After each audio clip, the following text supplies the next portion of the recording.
of you in the audience did attend the conference, but I'm really, we had a very, very good time, and we feel really good about the conference, and hopefully you do as well. And in fact, one of our speakers, one of our speakers for tonight works for the same organization that one of our not keynotes, but one of our speakers at the conference did. As well, very well received. So, okay, before we get into the speakers and some of the other presentations, I just want to say I want to welcome any newcomers, and I do see some new faces.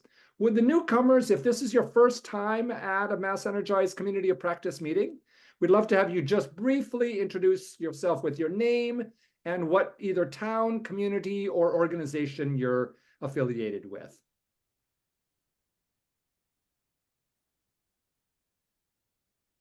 Hi, everyone. This is Stephen Botkin, and I use he, him pronouns. I am a resident of the town of Pelham for close to 40 years, and we just started a campaign, I would say, called Electrify Pelham. And at Saturday's town meeting, we distributed a survey, and we're excited to be connecting with other communities that are also engaged in this. Great. Well, welcome, and really happy to hear about the work you're doing. Anybody else want to introduce themselves if you're here for the first time? Hi, I'm Phyllis Tierman. It's not really my first time. I think I was here once many years ago, but I'm glad to be back. I'm with Sustainable Wellesley, and I'm grateful for all the work you're doing, and thanks for the invite. Well, thank you, Phyllis. Great to have you, and great to have Sustainable Wellesley in our community. I'm Mary Gard. I'm also with Sustainable Wellesley. Welcome, Mary. Thank you. And thank you for joining us on a busy Monday night. But the conference last month was amazing. So thank you. Thank you. I'm Laura Gardner. I'm part of the Sustainability Committee in Fairhaven, and also Climate Reality Massachusetts South Coast chapter. And thanks for the invite. Great. Thank you, Laura. And if you don't mind putting your screen name, giving us your affiliate, whichever one of your affiliations you choose. Okay, anybody else? Hi, I just jumped on. I'm Mary Beth Martello, Sustainability Director for the town of Wellesley. Oh, fantastic. And friends with Phyllis and Mary. Well, welcome, and thank you for joining us. Thank you. Happy to be here. Okay. Well, I did say that we wanted to hear some updates on Earth Day. I think what we're going to do is we're going to save them for afterwards, because we're not sure exactly how much time we're going to have. But we do have a speaker tonight. But before we get into that, I do want to just pass it over to my colleague Amy, who's going to give you all some updates on some of the developments of our software. Those of you who are using our platform. We continually try to, make improvements to our software. And so this is always a nice chance to kind of let folks know about some of the new features. So Amy. Excellent. Thank you, Nathan. We're going to go through this quickly, but before we go through anything, huge thank you to Brad and the software team. I think people are going to be really excited about the features that I have to show you. So we're going to start with a question, and unfortunately I can't see very many people at one time right now, but just out of curiosity, if you are a community that has a MassEnergize platform, have you ever had another group ask you to post an event, one of their events, and you're sharing events? Kind of give a wave or a thumbs up or something. If you do that, awesome. And it takes a little while, right? Wouldn't it be even better if they could do it themselves? So that is what we've got for you now, is a way for another group to post an event that you then approve. And a user can also suggest an action that then you would need to approve. So just to show you, these are some controls for the community admins. We're not going to go in detail, but if you are a community admin and you log in, this is your general dashboard, and you go to look at your communities. And here we are, and it's under more details. Okay, and I just wanted to show you how to get here, and then I'm going to jump back to the slides. So under more details, slideshow, there we go. We now have platform features, and that's where you're going to find the ability to turn on and off a user submitted event, a user submitted action, and user event nudges. So I'm going to come back to those, but if the user submitted events and actions are clicked enabled, then when someone is logged in, they are able to click a plus button essentially and fill in their details. It'll come to you as a community admin and you can approve it and make it live, or you can work with them on content modification, whatever is needed. The other piece of this is that many of us are featuring events on our webpage, and we want to let people know about the events. And one way that the platform is really useful is to send your users notices about those events. And that would be here, user event nudge, if it's enabled. So how many people are sending out individual event notices just in an email chain? It's just like a group email, or a list of events in a newsletter. We do that. So it takes work to pull everything together. It's valuable, but there is an easier way for you to be able to keep up with things now using the platform. If you have enabled those user nudges, you can then go here, and for your entire community, all the events, you can, let's say you have them being sent out to your users. So people will get a notice when there's an event. And just to remind everyone, every user that you have is able to adjust their own preferences. So if they don't ever want to receive an email about an event, they can turn it off. So that's not a concern. The really cool functionality that the genius of Brad and his leadership has done is that if you are, for example, a community that sends out a newsletter once a month and you don't want to bother your users, you can actually pause those event notices so that someone's not going to get 3 emails in a week. They'll get your newsletter, and then a week later, when you're ready to send out event notices, there'll be a date that you can reestablish sending. And the last piece, actually, this is a little small, and I apologize for that. But what you can do is in your list of events, you can actually go in with each event and select over here, notification settings, and you can change for each individual event which, when and if a notice should be sent to your users. So if there's an event that you want to publicize a lot, you can check all the boxes. If you only want to send out an event with 1 week before it, send out a notice. Or if there's an event that you're like, I don't want any emails to go out, you can select all of those for an individual event. So I'm just providing the overview to you tonight. And in the follow-up to this email, we're going to be sending out a video recording covering the same material. So you don't have to remember it, but at least you have the concept now. And that is what we had to share for updates. Right. Yes, Brad. I also just wanted to mention we accidentally sent out 5 emails to people today on the Cadman event nudge. So if you got 5 emails in a row, that'll never happen again if we can fix it. When we fix it. In the next couple of days. Sorry about that. And just to be specific, Brad, that was only to community admins, right? And not to if you happen to be one of those members. admins that gets that event sharing message, it was, I don't know why that happened, but somebody changed something. Okay, well, thank you. Thank you. Yeah, and as I said, we're always trying to improve the practice, improve the platform and what it can do for you. So if you do have other, suggestions, things you'd really like to see, please do reach out to us. Brad and his team are constantly thinking about ways in which we can make improvements, but we really want to hear from you as well. If you're like, I wish the platform could do this, we want to hear about it. We may not be able to do it, but we will certainly give it some consideration and we'll try. So, okay, well, so those are just a little bit of a few announcements about what's going on here at MassEnergize in terms of our updates. As you know, with the communities of practice, we like to kind of alternate between sometimes having a speaker, sometimes just having some sharing. We do have a special speaker for you tonight, and I'm going to pass it to Megan to introduce our speaker. All right.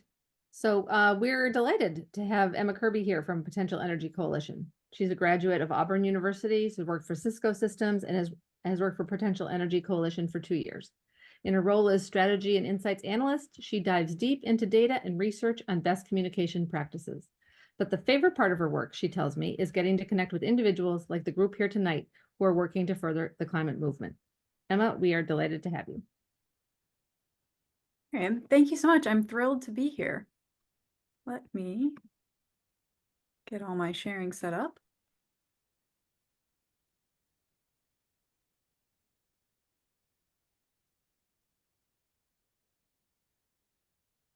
Can you see my screen? Yes, that's a little blurred. Okay, there. Yeah, now it's a little bit better. There we go. Okay, perfect. Let me begin. Here we go. Yeah, I am so glad to be with all of you today. Someone else on the Potential Energy team, Sergio Velasquez Rose, was at your conference and just said the best things. And so I'm thrilled to be able to kind of continue the conversation that he got started. I'll start with just a little bit about who we are and what, as an organization, what's Potential Energy, what are we up to? And in short, we're a global nonprofit trying to accelerate the energy transition, specifically through marketing.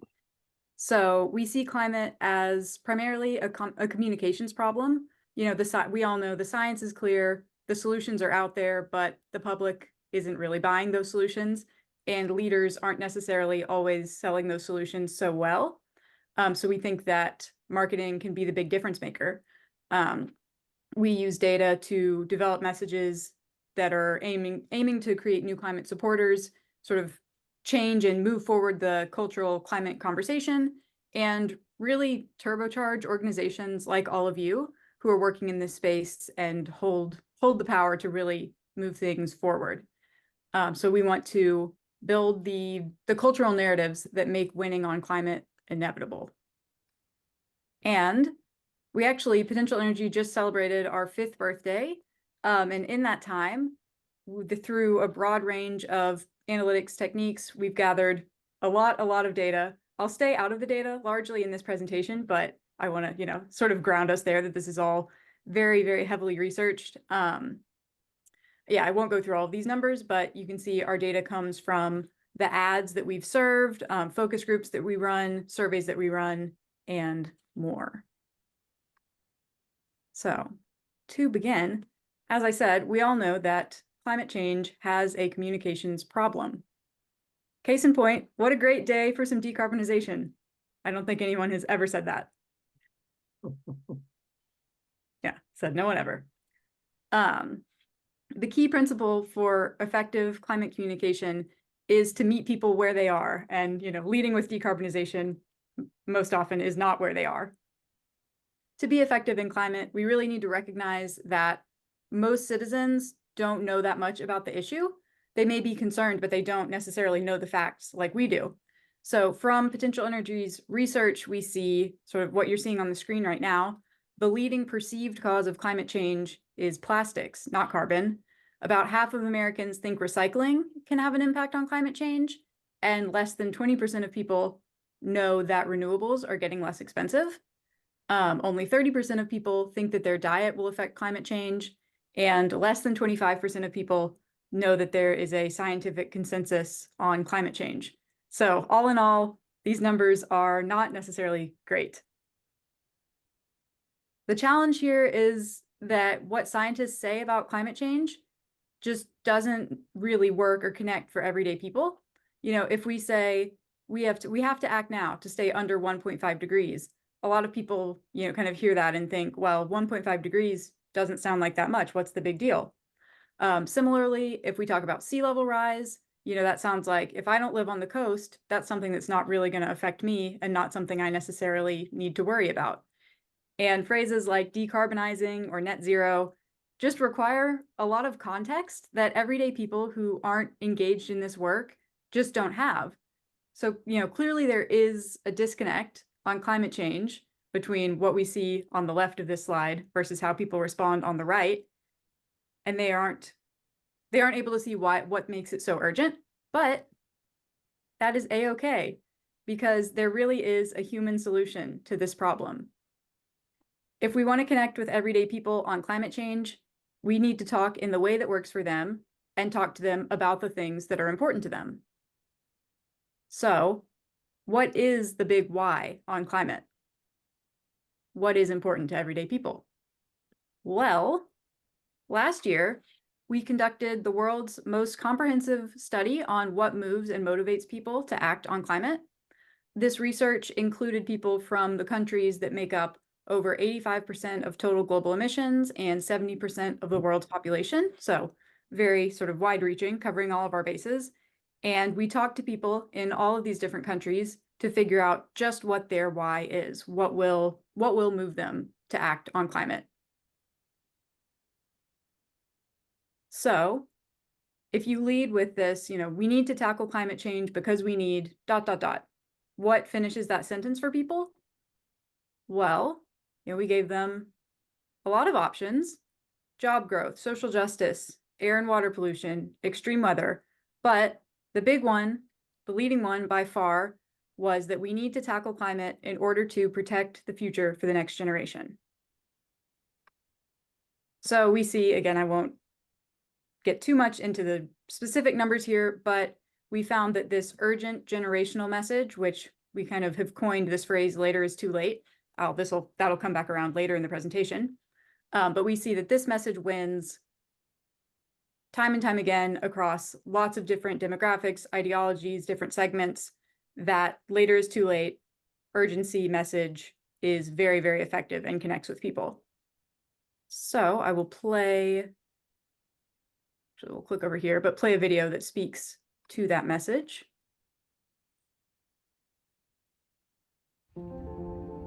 As a scientist, I know by the time she takes her first breath, 9 billion more tons of carbon pollution will be in the air. When she takes her first steps, wildfires will have burned millions more acres she could have explored. The day she gets her first pet, there are thousands of newly extinct species she'll never meet. The night she forgets to call, the night of her first heartbreak, her future home floods for the first of many times. By the time a child born today goes to college, it may be too late to leave them the world we promised. Our window to act on climate change is like watching them grow up. We blink and we miss it.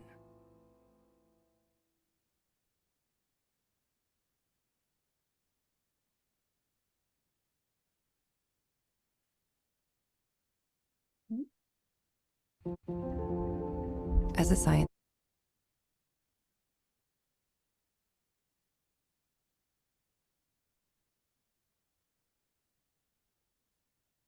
Are we here? Okay, I apologize, I'm back.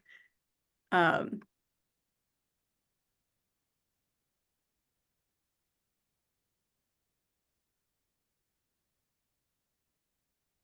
you see my screen? Yes. Okay, perfect. I don't know what happened there. I apologize. But as we've just gone through that ad, and you see, we talk about later is too late, this generational urgency. Really, at the end of the day, the message that we get from that ad and what we've seen cuts across so many different groups is love. That is the big why. So now we have to think about, how do we communicate in a way that keeps that big why at the forefront and is effective in talking to everyday people? And this is where our 8 principles of climate communication come into play. So through extensive research, relentless testing, we've compiled our top 8 suggestions on how to better communicate the threat of climate change and encourage people to demand action and inspire them with the progress that we're already making. So you see these 8 on the screen. And I'll let you sort of take a moment to look at what we have, and then I will go through them one by one.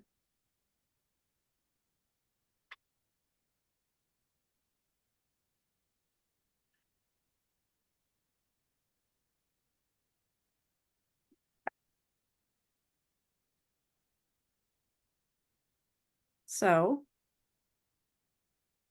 first of all is talking like a human. That is the name of the game here. And in fact, that's the name of the guide that Potential Energy put out all about these 8 principles, is talk like a human. Regular people aren't policy people, so we need to connect using the language that they understand and that we understand. And what does that look like? Well, in the climate world, we often use language that's kind of foreign to people, like we hit on earlier in the presentation. I was actually recently sitting in on a focus group, and this recurring question came up from several different people of what even is a greenhouse gas? Like, what do you mean when you say that to me? And it showed that, that's a phrase, just one example of a phrase that doesn't resonate with people, that, confuses them more than it explains anything to them.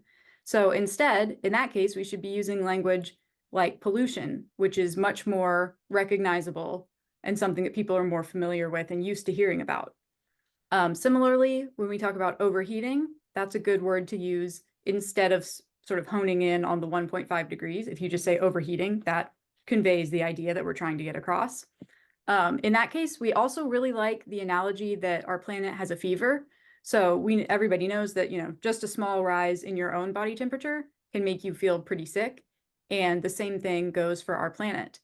So overall, we want language that communicates the same scientific concepts that we're seeing on the left half of the slide, but communicates them in an easy to understand, more human way, like you see on the right.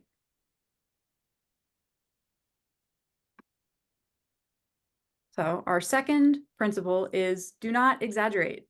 The truth is motivating enough as it is, and catastrophe messaging can be really polarizing, especially if it seems like it comes with some sort of a political agenda. So the key here is not to just yell, crisis, everybody panic, this is a terrible thing is happening.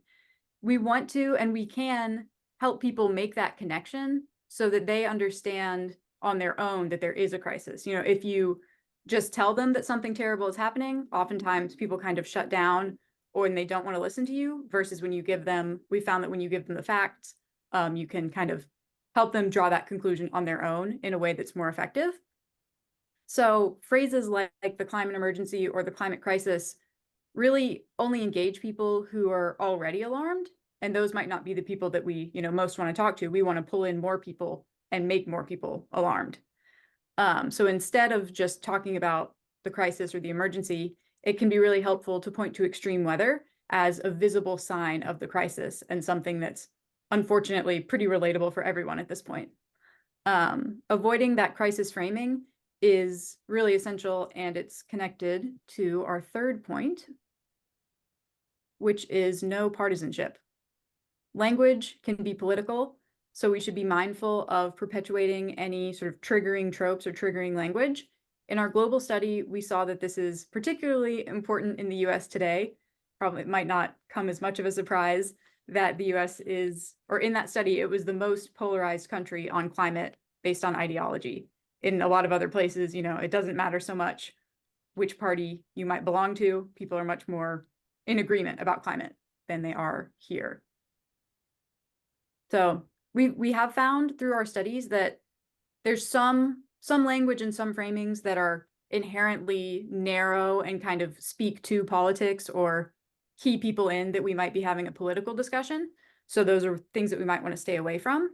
For example, saving the planet ties to kind of for some people, that it's connected to a traditional kind of, they have a certain view of an environmentalist movement that might be pushing to save the planet, but it doesn't necessarily have a broad appeal to people who don't already identify with that environmentalist movement. We find that people heavily associate the word green with kind of somewhat of a far left, more tree hugger worldview as well. This word can be a turnoff for those who don't already align themselves with that worldview. Instead, we want to think about, are there other additional words we can incorporate that resonate more broadly and can bring more people in? And one word, or the one word that we have found that is the most effective in doing that, is the word clean, or the concept of clean. This is something we found to resonate really broadly across groups, because most everyone can agree that it would be good to have a cleaner world. And it kind of speaks to the easy contrast is that you wouldn't want your world to be dirtier, you want it to be cleaner. This issue also, or this idea also comes into play with any ideas of sacrifice or what we think of as a limiting framing. So if you think of something like a gas car mandate or a gas car ban, for a lot of people, this feels like an attack. It feels like, maybe my gas car is what I already have. It's what I'm used to. It's what I'm familiar with. And now you're trying to take something away. Instead, you can frame the same idea in a way that has a broader appeal with phrases like a clean car standard or a pollution standard. You might be talking about the exact same policy, the exact same, commitment, but when we use the word ban, people find that it feels like an attack. It feels very limiting, versus if they use the word standard, we find that it doesn't get that same, people don't perk up in that negative way. They perk up in a much more positive way.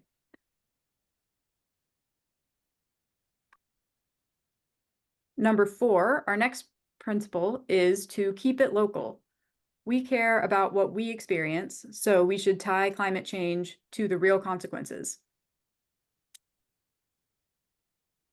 The data tells us that local impacts are almost always more impactful than the global consequences. So talking about local pride is one of the most effective ways to engage people. That's because they want to hear about their own state, their own town, people like them, the people who they care about. So trying to talk about climate on a global level just makes people a lot less likely to engage. And we've found this through many, many, many studies and different concepts and videos that we've tested. And it isn't even necessarily that people don't care about people elsewhere in the world. It's just that, we all have so many different day-to-day concerns, and we have to worry about ourselves first. That's the view that most people take. And so we need to find ways to get climate higher on that list of their day-to-day priorities. And you can do that by showing how it connects to what people are already worried about. For example, in Florida, the phrase "Save Florida" beat the phrase "Get to net zero by 2040" by a very wide margin, and brought people in far more successfully. So it's, whatever way that you can make it feel most personal, most local, tends to be most effective. Number 5, we have humans, not concepts. So skipping the theoreticals, and we want to talk about people like me. People care about other people. And just as I said in the previous point, they want to know how other people like them are affected. We know this because every time that we test a message or an advertisement with a human face in it, it significantly outperforms messages that don't have that human face attached. Abstract theoreticals that oftentimes get associated or sort of come into the climate conversation, things about green innovation or, the green economic leadership, things like that, they feel very big and confusing. And for a lot of people, they say that, that doesn't feel like something that's within their control or something that they can connect with. These potential gain frames in the second bullet are kind of bring up similar issues. So here we have the example that's given is, if we solve climate change, the economy will be better and you'll have a new green job. And that sounds really positive to me. And at face value, it sounds very positive, but it brings up 2 big uncertainties. So first of all, we say, if we solve climate change, well, how are we going to solve climate change? As an individual sitting at home, that feels like something that's far too big and certainly out of my control. And then secondly, what is this green new job? Maybe I like my job already. I don't want something new, and I don't want to start thinking about, this potential change that might be coming. So we want to steer clear of those types of ideas and really focus in on what's personal and human and what we call the kitchen table issues. So things like high AC bills, the number of days that kids have to stay inside, water shortages, high food prices, air quality. Those are the types of things that, feel important to me now. And so if I understand that that's connected to climate, it can, it helps people put the pieces together in their own way. It can also be similarly, it can also be important or useful to talk about loss aversion. So if we don't stop polluting, this thing that you love, fill in that blank as whatever's applicable, maybe your favorite campsite, your lake house, etc., is at risk. So inserting the love framing wherever possible is very important. Next, we have number 6, fight pollution, not climate change. Because we aren't fighting climate change. In a lot of ways, we're fighting the polluters and the pollution who are causing climate change. So the pollution framing is both clarifying and motivating because it gives people a path forward. In Potential Energy's work, this often comes in the form of what we call accountability messaging, and the data has shown us that this type of messaging works really well. Accountability messages, like what you see on the left, it's time we hold polluters accountable. Things like this are consistently in the top 10% of the hundreds of messages that we've tested at Potential Energy over the last 5 years. Just in the past few weeks, actually, I've been working on a project that had a broad range of different messages. And all of our messages that kind of created some sort of villain of different types of polluters were all came back as the most effective in sort of spurring people on to action. And we had those results were just very resounding. So we know that we need to talk about who is to blame and what can be done to stop them, in addition to talking about, what we can do as individuals.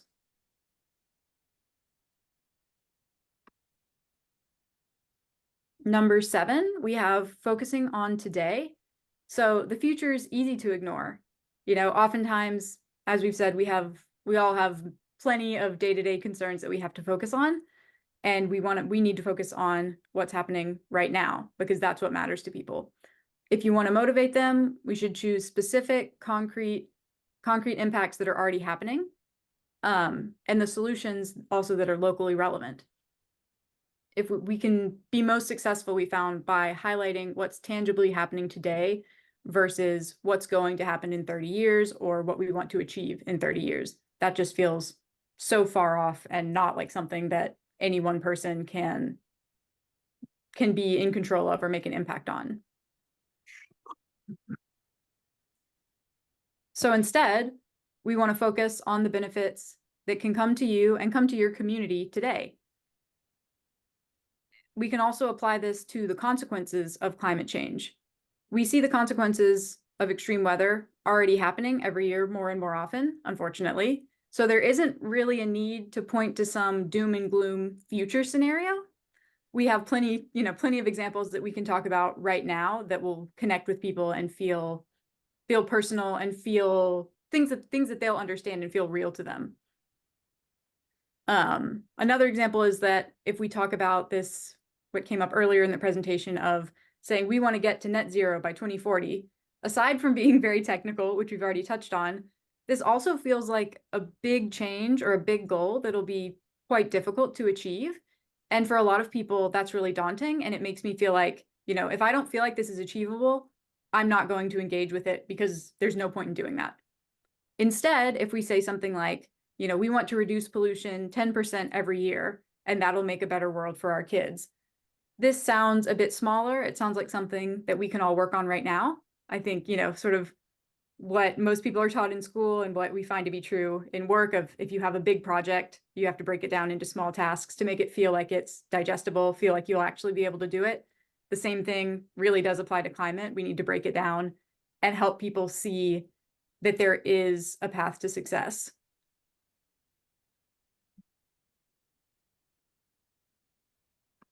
And circling back to that later is too late that we saw earlier, that's the most effective narrative that we've ever tested, and it's rooted in this urgency.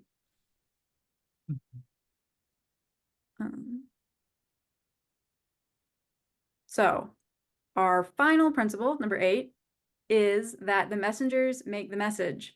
People are more likely to trust the information from trustworthy sources, and those people still definitely exist. Spoiler alert, it's many, it's all of you. A message delivered by a credible messenger often outperforms by 4 times, or it performs 4 times as well as those without credible messengers. So a few examples of trusted sources we see on the slide: scientists, farmers, doctors, firefighters, versus probably by far the number one least trusted source these days is, a shock to no one that that's politicians. People have become so slow to trust what politicians say. So that is, not where we want to be getting our messages. But the great thing about messengers is that, all of you on this call fall squarely into the category of who can be trusted. People trust their friends, their family, their neighbors, the people in their community who they connect with and who they can see themselves in. That's really sort of what it's all about, is being able to see yourself in the person who's giving you the information. So we will look at our 8 principles again. We had talking like a human, don't exaggerate, no partisanship, keep it local, humans, not concepts, fight pollution, not climate change, focus on today, and finally, messengers make the message. So I realized this was quite a lot of information underneath each of those 8 principles. So we have all of this in a PDF report that you can find on the Potential Energy website, and I'll be sure that the link goes out to all of you so that you can download it. Our website also has the report from our global study that I've referenced, as well as a report on communicating specifically about electric vehicles, in case that is of interest to you. And just for a couple of minutes, I want to switch gears slightly and talk about Science Moms. This is the biggest campaign that Potential Energy runs. It's our longest running campaign, and it specifically is targeted at suburban women, suburban moms in a handful of states. And this campaign is a great example of how to take the 8 Talk Like a Human principles and really, apply them to a specific use, to a specific campaign. So, as we said, a big learning from Talk Like a Human, but this, leads, and the global study, which is fed into Science Moms, is to lead with feeling. So recently, in a focus group of women in Michigan, not for Science Moms, but for another totally unrelated project, no mention of Science Moms, for the first time, someone actually, in the group, someone brought up Science Moms, totally unprompted, which was a thrill for us. We were delighted. And what this person said was that she loves Science Moms because of how it leads with the heart instead of with the mind, and really is able to pull her in. And that's something that can be missing a lot of times, or a gap that can be filled in climate communications. If you lead with feeling, lead with that common connection, it opens people up and they're more receptive to what you have to say. So I will play one more ad, which is one of our favorite Science Moms ads, to give you an idea of what Science Moms itself is all about.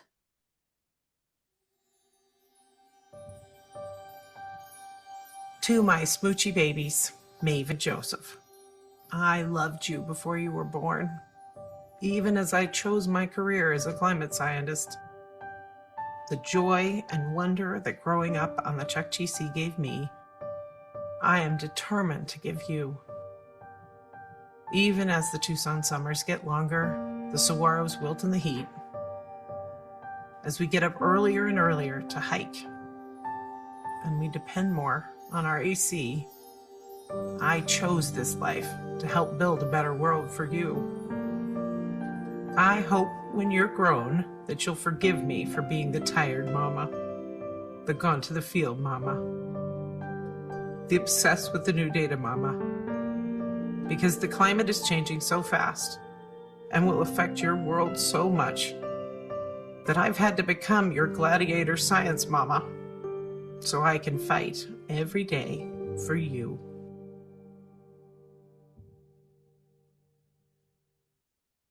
There's one simple Okay. Clicking back over here. Here we are. In that ad that we just watched, of course, that is quite an emotional one that really leans into the feelings.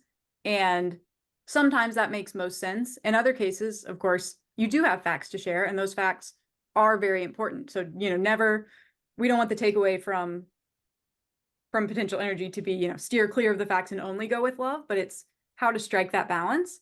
So I do have a couple of examples of facts that we've found to resonate and connect with people particularly well. And it kind of, what you use obviously is very much dependent on the audience as well as your specific goal. But one we found is that, this emphasizing 99% of experts agree on climate change. It's real, it's happening now, it's man-made. Talking about that level of agreement is something that people just don't necessarily realize, that 99% of experts are in agreement. Another, the world is heating up 50 times faster than ever previously recorded.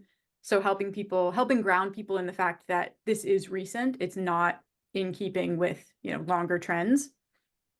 Additionally, the heat trapped by pollution makes disasters like heat waves, wildfires, storms, and floods more destructive and more deadly.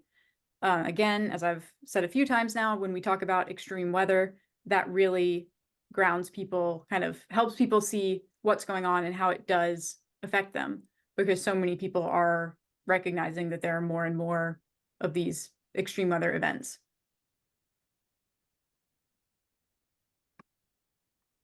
Now, all of those facts are maybe, a bit negative, a bit doom and gloom, but it's really important that we don't make the situation sound hopeless, because as I mentioned this earlier, I think people won't see a reason to act. If it feels like all hope is lost, I'm just going to shut off, disengage. I can't make a difference anyway. So we do need to land on solutions that are simple and practical and feel attainable for people. In the case of Science Moms, we frame the solution or the solutions as a list of 3 actions, and you can kind of choose the action that makes most sense for you. So first, swap, meaning that whenever it's possible and makes sense in someone's own life, they should consider swapping out dirty and polluting products for clean ones. So, switching to a heat pump, switching to an EV, if that makes sense for you, those sorts of swaps. Next is share. This is having a conversation with the people around you about climate change. So sharing your concerns and sharing what you're doing to help. And then lastly, speak up. So don't just talk to your friends and family, but also get engaged more broadly in your community and with public officials to show that climate change is a priority for you, and therefore, it should be a priority for them as a representative. And of course, this is what all of you, in this session are already doing. But hopefully this framing might provide kind of a helpful way to, something helpful to provide to others, and a way to sort of start that conversation about what they can do. And we like this because it creates room for everyone to take small steps. Maybe, someone might not be in the position to upgrade any of the products in their home right now. That might not make sense for them. But even if they can't do that, they can certainly talk to someone close to them about their worries about climate, just as an example. And I do have to give a plug that, of course, in addition, we have ads that are aimed at helping start that conversation.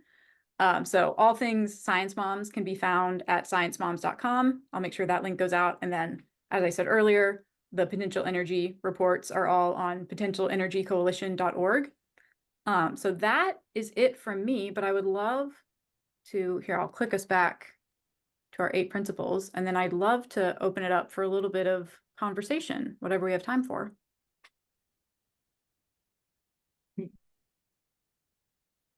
Thanks, Emma. That was great. Yeah. And maybe, Emma, if you don't mind just stopping the screen share so we can see all the faces, and then once you're done. Yeah. There we go. I should be gone. And that way we can have everybody, yeah. Great. Well, Emma, thank you very much. That was really very informative. And those of us who weren't able to make the potential energy presentation at the conference, this was really great material. So yeah, happy to have questions. If you want to just raise your hand, maybe I'll call on you and you can ask directly to Emma and Emma can respond. But any questions? Karen, would you mind sharing your comment that you Um, put in the chat? Yeah, so I'm still trying to figure it out, but like some of the suggested language, it just made me feel kind of sad. Because pollution, I I think of Love Canal, I think of like a particular problem and you find a particular solution and then you move on with your life. And which maybe is all that people can cope with, but my mind keeps going back to braiding sweetgrass and Robert Walt Kimmerer and the fact that like we're all connected. And I just feel sad that as a society, it feels like it doesn't work to talk about that, we have, yeah. And also like talk to your family, that you're a trusted source. Maybe that's true in some families. Maybe you don't have anti-vaxxers in your family who don't trust doctors or, but sometimes sometimes even a beloved sister is not, not a trusted source. So anyhow. Yeah, I think, well, maybe to your second point, I think I'm glad you raised that it's, speak to those who open the conversation where it makes sense to open the conversation. And when that isn't necessary, if it doesn't make sense or if that's not possible to do, then that's not, not the right approach to take. And on your first point, I definitely see I guess I do see the element of like, it would be ideal if people felt more connected. I think when we talk about pollution, it doesn't have to be just local. I guess pollution can provide a good way in because you think about something like water pollution, that's very familiar to people, and kind of that idea of not wanting your local environment to get dirtier is something that people kind of already connect with. But I think it opens the door to having a little bit bigger of a conversation. So I think I mentioned the planet having a fever, but another framing that we like that pulls in pollution is talking about the pollution blanket. So now there's this, the pollution has created this blanket that's trapping the heat, and that is sort of using that as a way to explain climate in a way that maybe is a little bit bigger picture, and isn't just completely local. But I think, yeah, finding ways to bridge that gap between the personal and the local and the global. And I think also it depends, like, I think in this group, of course, it makes more sense, or people are more receptive to talking about bigger picture issues versus maybe when you're first bringing in new people who aren't really actively engaged or concerned about climate, and first showing how it will impact them. And then kind of the natural next step a little bit later on is kind of what are the impacts on other people not so close to me. Thank you. Yeah. Yeah, Phyllis, do you have go for it, Phyllis. Hi, thank you. I was wondering, since most of us are pretty local and you guys are in Newton, Massachusetts, is any of the data more like Massachusetts, Bay State focused? I mean, later is too late. I understand you did all that work, and if that's internationally what we should be choosing, but since you guys are right in our backyard, and if there's any other studies done that were more hyper local that may be a little different for our communities. If not, that's okay, but I figured I had to ask since I had you here. Thanks. Right. No, unfortunately, we don't. In terms of in the US, most of our work has been focused on we have a set of like 5 to 6 swing states where, you know, we can raise the profile of climate as an issue, but haven't focused particularly in Massachusetts to this point. So, and Phyllis, just a clarification, yeah, potential energy is not based here in the Bay Area. I mean, in our area. Emma, where is potential energy? You know, what's home for potential energy? It was sort of right. You weren't totally wrong. I think our CEO lives in the area, and many of our like earliest members are in the area.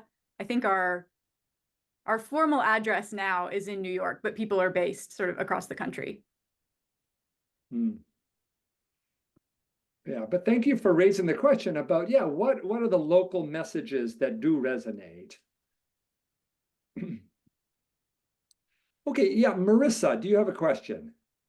Hi, I guess it wasn't a question or more like a comment. I do sort of resonate a little bit with Karen's point, but I do think that these sorts of ideas are probably especially useful for any sorts of like tabling or outreach events. Because to be perfectly honest, I think you get a broader mix of potential viewpoints or, you know, starting places at those kinds of locations. And I think a lot of this framework for language and how we are talking about these issues to try to engage others is really meant for, I think, or really ideal for those kinds of interactions. And I think it's really easy to have a very quick turn off for someone who might otherwise be open to the idea if it was framed in a different way. I do sort of wish that it maybe didn't have to be that way sometimes on a personal level, but I understand that that might not be what the actuality is in the real, you know, out in the world. So I would be interested in trying to utilize more of these techniques and talking about stuff with community members in the future as we move forward with Energize Franklin and with some other climate groups that I'm with. So yeah. Yeah, I'm glad that you raised that and the sort of the previous question about the states that we focused in, because it is worth calling out in terms of our US research. It's very focused on, or like fairly heavily focused in kind of purple sorts of states. And we're sort of one of our goals for if we test a new message and want to say, you know, yes, we want to move forward with this, this is really effective versus this other message is not so effective, is we really focus on finding messages that aren't polarizing. So you might get, sometimes you get maybe even a smaller lift from one group, but it's a message that works well across groups versus in an audience like, you know, when I'm talking to all of you, we of course talk about things in a different way. And if we're already supportive, it's a very different conversation. But exactly to your point about, you know, community outreach, engagement, bringing in new supporters. This is, I think, our Talk Like a Human guide is really good for giving kind of using the type of language that is very neutral and won't turn people away. Oh, I was gonna say I can yield the floor to other people, but yeah, I think it's a good something to keep in mind, I think, for future conversations. Because I do think that I've seen some sort of, even in other groups that I'm involved with, sometimes there are things where I'm like, I can see why we might want to be more careful because with, you know, wording or how we're presenting ourselves at this event, because certain things are viewed as more political than others, right? You know, certain types of statements or messaging might be viewed as like a political statement versus, you know, but other people are just seeing it as general advocacy and not maybe inherently political, but it kind of depends on your viewpoint. So thank you. Thank you. Yeah, Debbie and then Wendy. Debbie, do you want to share your comment in the chat or question? Sure. I'm thinking that what it all boils down to is, where does our food come from? How can we grow food if the climate is unstable and crops will fail? And I didn't see anything in your messaging about that. So can you address that? Yeah, that is a great one to pull in when we think about the kitchen table issues and sort of how do we connect with the concerns that people already have. It's a question of I think like for myself also a question, you know, sometimes it might work better than other times to think about like if you thinking about grocery costs and saying, you know, the price of food is going up because of weather and because certain crops are more difficult to farm now because of whether it's because of sort of trends over time or because of droughts, you know, storms that have occurred, any of those sorts of things. I think for some groups of people, we've seen that can really work. I think for other groups, even that sometimes is a little bit too far removed. Our CEO, John Marshall, his favorite quote is or his favorite little saying, I guess, is when you're explaining, you're losing. So the more steps that are involved in what you're trying to say, sometimes you lose people along the way. But I do think that your point around the food and sort of where it comes from and what's happening to it can be a really effective way to connect with people. For example, if, you know, cost of living and grocery prices are one of their big concerns at the moment. I think you're spot on. Okay, yeah, thank you. And Wendy, you had a question. You'll need to unmute, yeah. So I wanted to ask where you have conducted your surveys or, and, you know, can we get a copy of the surveys or is it for specific communities or particular program? Yeah, so specifically, I guess, well, to the point of can you get a copy, I think it would depend. We're happy to share like all the results, we're happy to share. And if you happen to find yourself, you know, wanting to run surveys, ask questions, would be more than happy to like, you know, collaborate on that as well.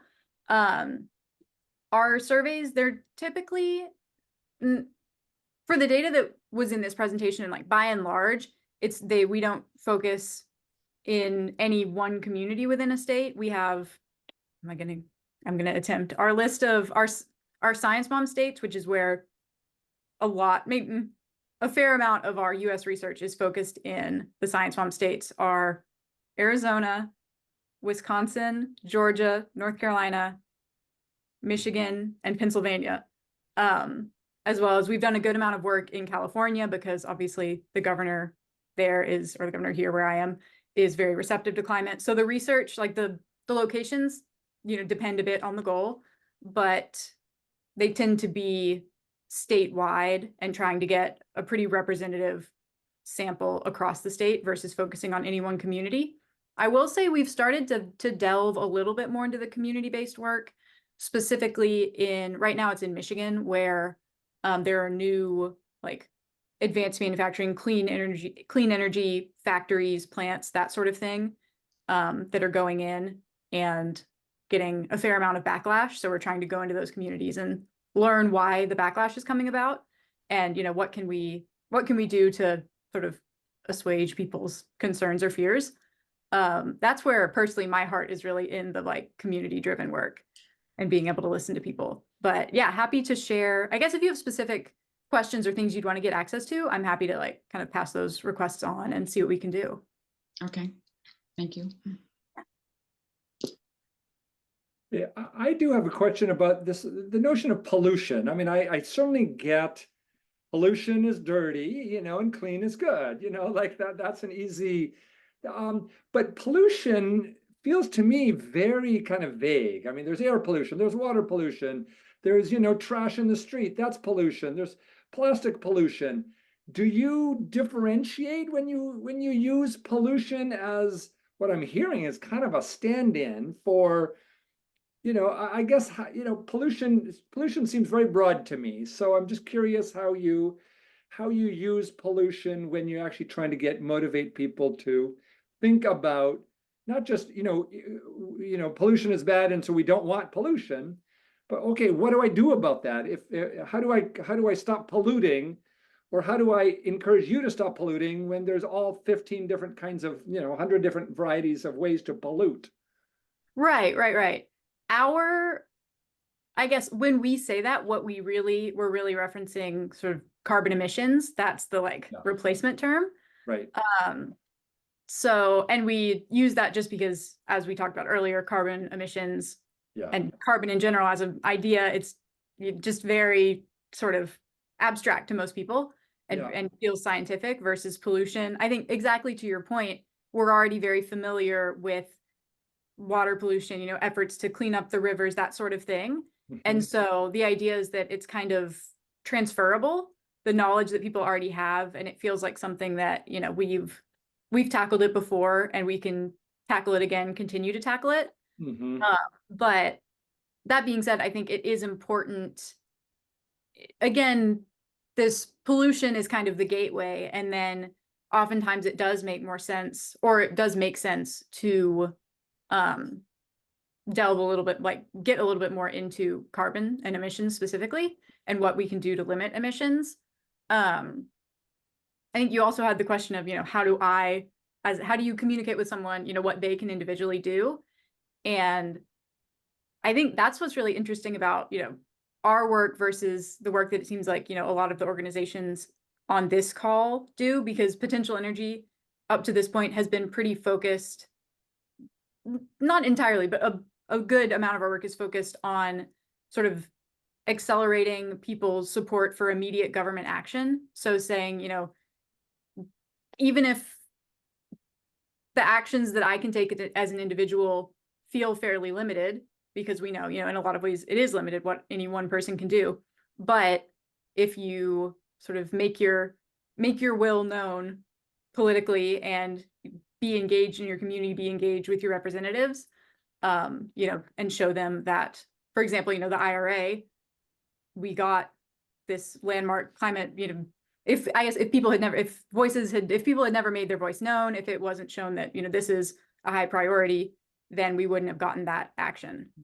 So sort of, pushing, it is a fine balance, because, and showing and making people believe that raising your voice, and that's kind of that swap, share, speak up, raising your voice is just as important in our view as making a swap in your own home.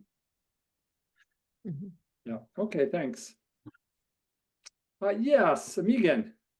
I have two questions.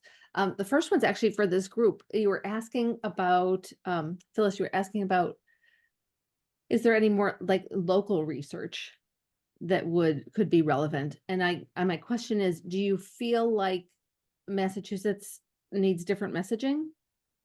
Like being more Yeah, I don't mean to sound,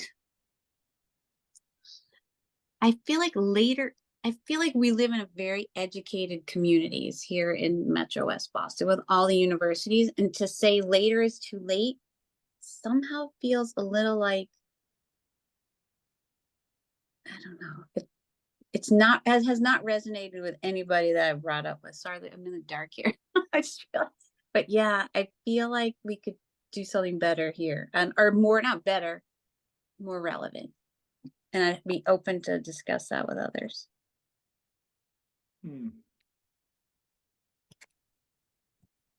I have found, talking to people in Florida, and there's a woman who went to the conference from North Carolina, being in Massachusetts, we're so lucky to have so much going on. I know we see a lot that still needs to go on, but compared to some other places, they have a lot of work to do. So, I mean, to your point, a lot of Massachusetts is in a little bit different place. Emma, do you have any thoughts about this? Yeah, I think I share the perspective of, it is so great. Like, it's, even when we see, or you all see, there's so much more work to do, but being in a place where so much work has been done, and kind of the maybe average level of knowledge or level of concern is a lot higher. Whereas, this work definitely speaks to, kind of assumes maybe a lower point of level of engagement or level of care about climate, frankly. I'd have to think, Yeah, I don't have a great thought on like any other phrasing that we've used that speaks to that group that's like further along in action. I appreciated your comment earlier, though, because sometimes I, just get frustrated. I'm like, well, if I can't do this, just do nothing, and then what's going to happen? And just the point of let's break it into small steps, do one little thing. What is it you can do? So, I appreciated your perspective on that. Keeping people engaged and not overwhelmed, I think. Yeah. Even in Massachusetts, there are small steps that everybody can take. So, and the later is too late, I do think kind of speaks to taking the small steps and not waiting for the later. So. Right. I think, I very much can be, we had an internal presentation recently that was sort of leaning into the data and like recent weather trends and all of that. And suddenly I found myself having that reaction of like, oh, why am I doing this if it is all said and done already? And so being able to just like continually strike that balance of we have an urgent issue. Later is too late, but we still have right now and have to do what we can with that. Okay, yeah, Mary Beth, I think has a question or a comment. I was just, I really appreciate the presentation. It's super interesting and helpful. But just building back on Phyllis's comment, I understand that the state did extensive research on their campaign, and it's interesting that they chose climate action for all, and using the words climate in that messaging. So just curious, I mean, it might be interesting to look at, to try to find the research that I think this is Melissa Hoffer's office did, to kind of form the basis of that.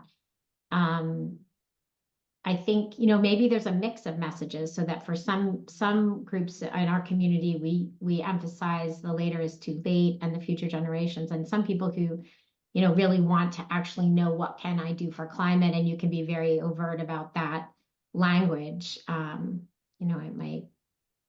That might resonate more strongly. So. Okay, well, I think we're almost at the end of our time, but Emma, do you want to say anything, any kind of final words or, of encouragement or otherwise? And then we're going to wrap up and just into the last portion of our gathering.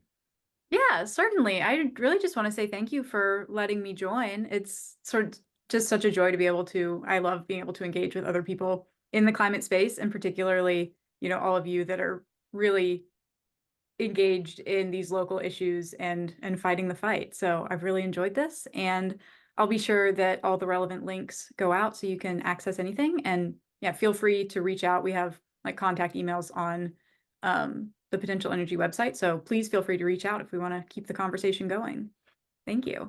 Great. Well, thank you for joining us, and thank you for making, the research and other parts of the messaging accessible, because I'm sure there's going to be people who would love to follow up. And those 8 principles, I think, are really those are important principles for all of us to keep in mind, as we go about doing our work. So, and again, thanks to Potential Energy for all the good work you folks are doing. So. Okay, well, we're going to move into just, we don't have a lot of time left. And I did say that I would love to hear just maybe in a few words, if people did have Earth Day celebrations, how they went, or any kind of highlights. Would love to just do that for a few minutes. And then we have some kind of closing announcements and some other things. But who did have Earth Day celebrations in the last month, and how did they go? Debbie.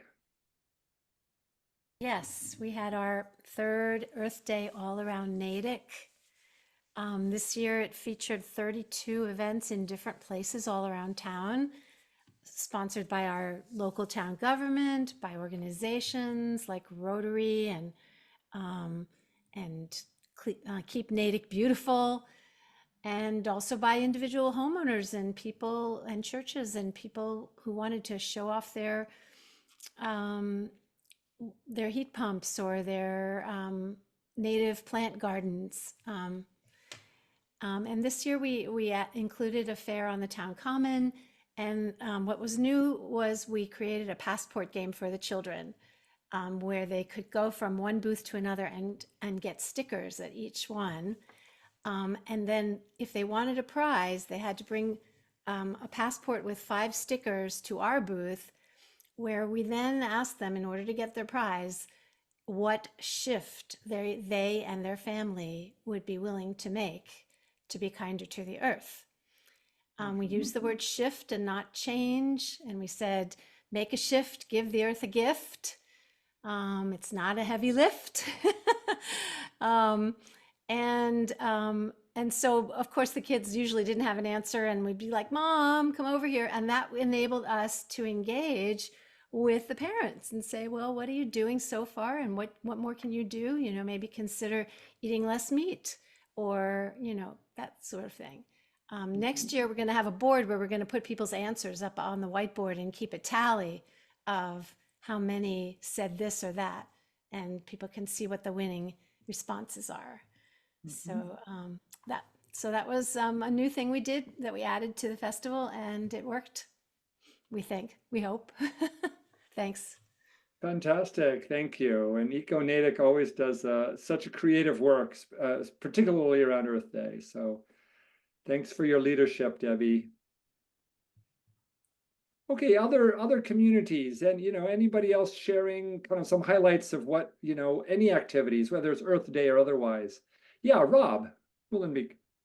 Yeah, we had our second Earth Day in Ashland, and actually it was our first main event. So because we just opened our Energize Ashland website about a month ago, so I think it was successful. We got quite a few people. It was a relatively small event, but it was definitely better than the first event, where there was a lot of rain last year.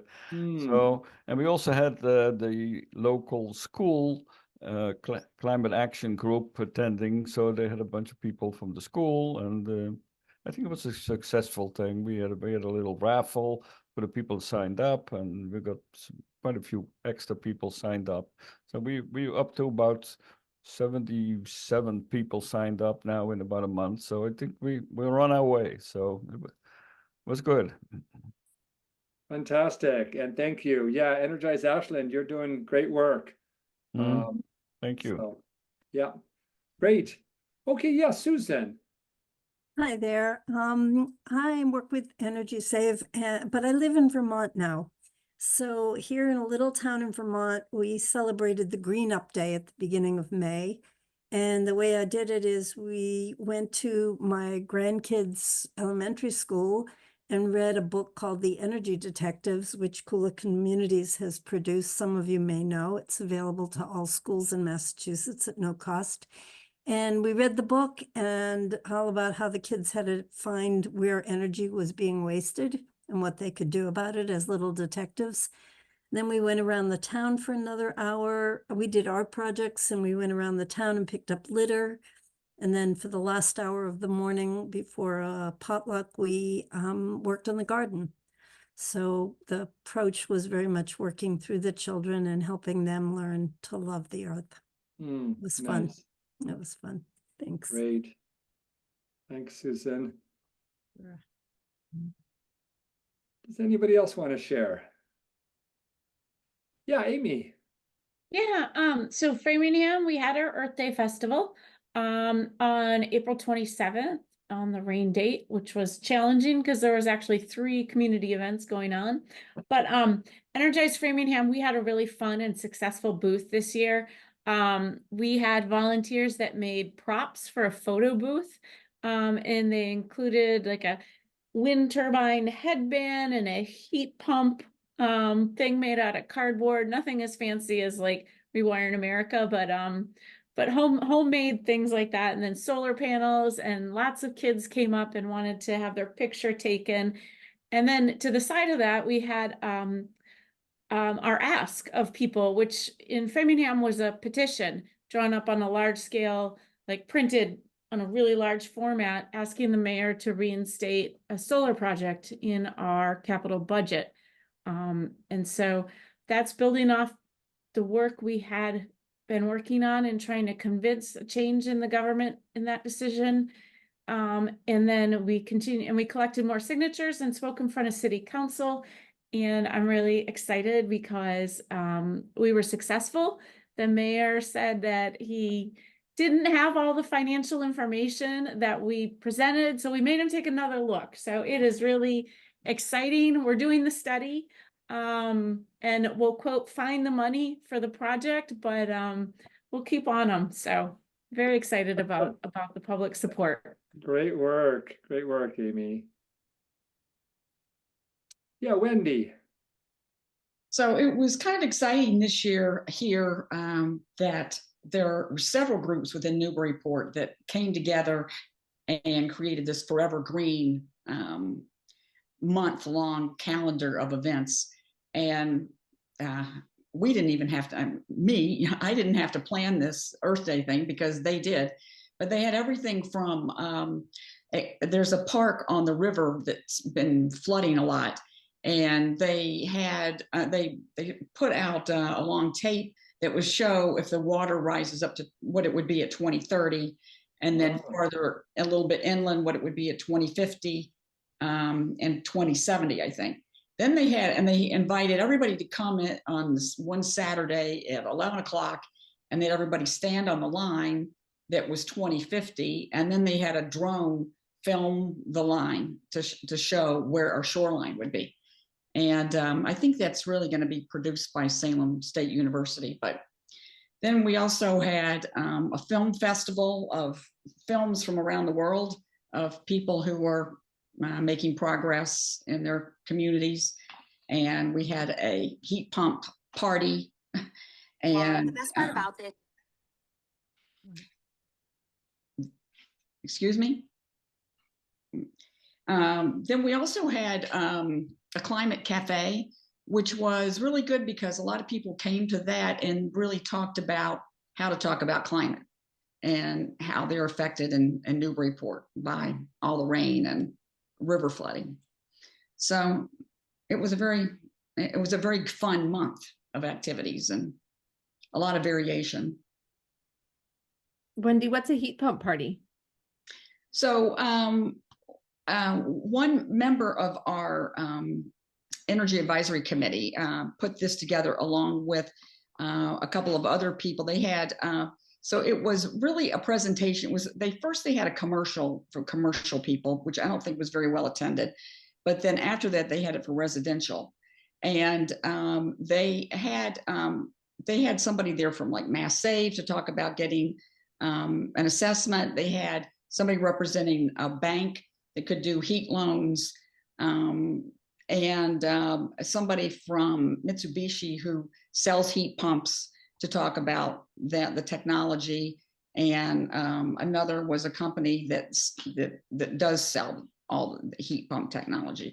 So it was pretty well attended, and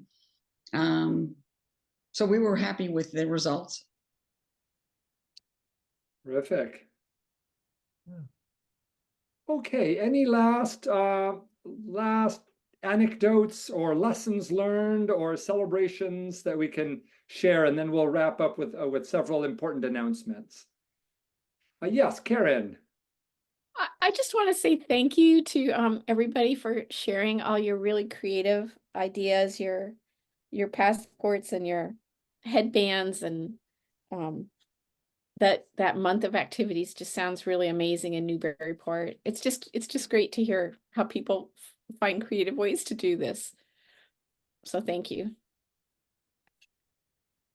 Yes, absolutely. And it'd be great to have those, shared. I did see a note in the chat about perhaps, adding them to, we do have kind of an Earth Day playbook for those of you, but I don't know that it's been updated in a little while. And it sounds like we've got more new and more innovative and creative ideas that could be added to that. So that's something that maybe we'll try to bring up and handle from the MassEnergize side. But thank you. Yeah. Okay, so a few last things just wanted to say.